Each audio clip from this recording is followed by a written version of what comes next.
Welcome to The Explainer. Today, we're talking about a massive global struggle being fought over something incredibly small, the tiny chips that pretty much run everything. So when you think about who's cashing in on this whole AI boom, your mind probably jumps to the big names, right? The companies designing the processors. But you know what? There's a really surprising power shift happening right under our noses. Let's get into it. Okay, so check this out. For the first time ever, the companies that make memory chips, we're talking Samsung, SK Hynix, are projected to be more profitable than the undisputed king of manufacturing, TSMC. And this isn't some random market fluctuation. No, this is happening for a very specific reason, and it all comes down to how AI is changing.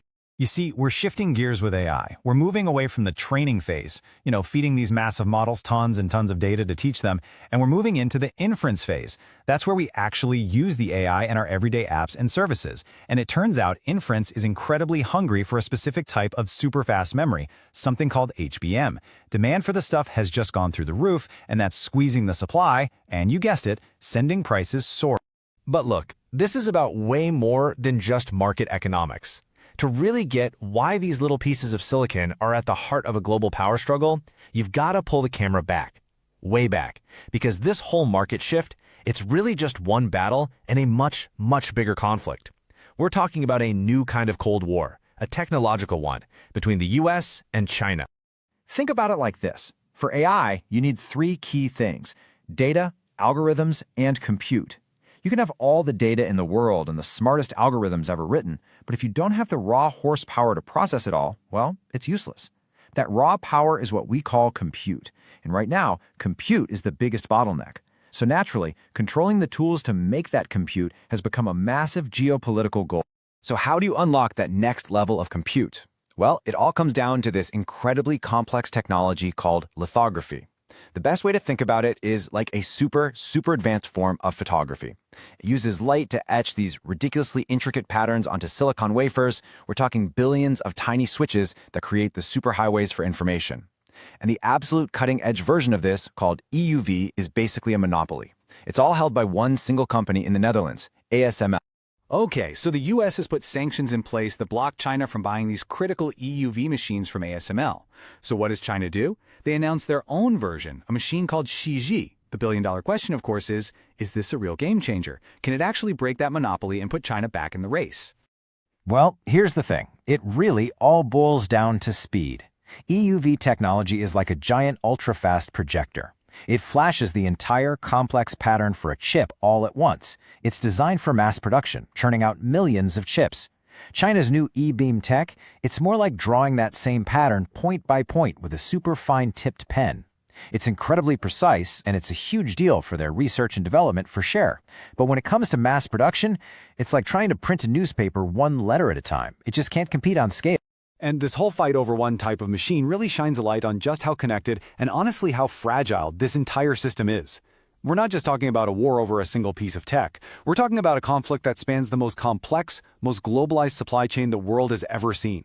For the last few decades, the whole system was built for one thing: pure efficiency. It was a beautiful global dance. You had the US doing the brainy work, the chip design. Then you had the Netherlands and Japan making the super specialized tools and materials that nobody else could. And finally, the actual manufacturing was perfected into an art form by Taiwan and South Korea. But here's the twist. That perfect, elegant system, it's now seen as a massive geopolitical liability. The new name of the game isn't efficiency anymore. It's security. It's control. And so the US and its allies are basically trying to build a whole new factory from the ground up, even if it costs way more and isn't nearly as efficient. So how exactly are they building this new factory? Well, the main strategy for the US and its partners is to create a kind of exclusive club, a new alternative supply chain that is built specifically to leave their geopolitical rivals on the outside looking in. The buzzword for this is ally shoring, and the idea is pretty simple. If you can't make it yourself in your own country, then make sure it's being made by a trusted friend.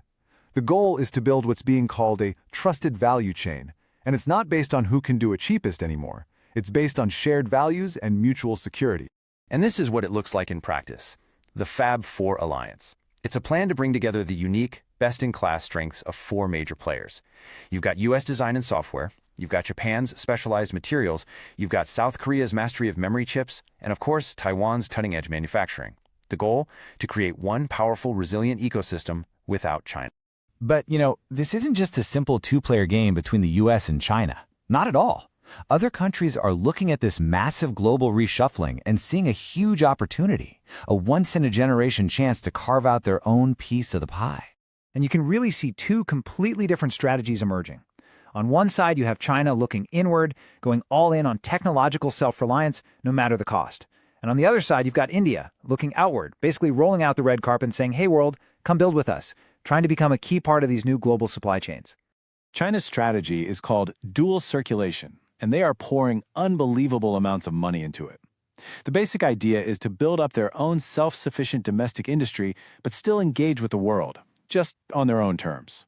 The end game is to control every single step of the chip-making process themselves. Meanwhile, in India, their semiconductor mission is really starting to pay off. They've already attracted huge investments from big players like Micron and Tata.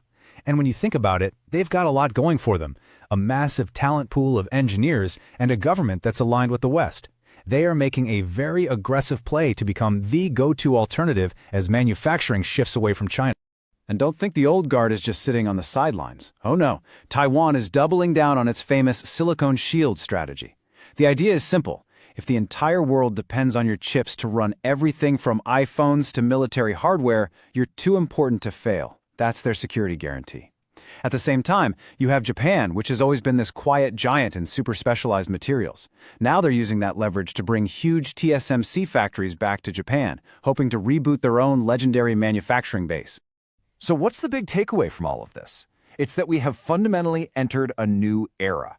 The clear lines that used to exist between technology, the economy, and national security, those lines are gone. They've all just blurred into one big, complicated issue. And there's a term for this new reality, techno-geopolitics. It describes a world where your power, your influence, your very place in the global pecking order isn't just defined by your military or your economy anymore. It's defined by your ability to create and control these critical technologies.